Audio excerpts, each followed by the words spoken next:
வரும் கூந்தலில் ஒளிந்து கொள்ள வரவா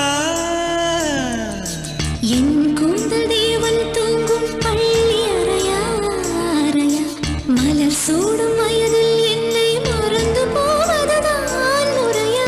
நினைக்காத நேரம் இல்லை காதல் ரதியே ரதியே உன் பெயரை சொன்னால் போதும் என்று வழிவிடும் காதல் நதியே என் சுவாசம் உன் மூச்சில் உன் வார்த்தையின் பேச்சில் 5 6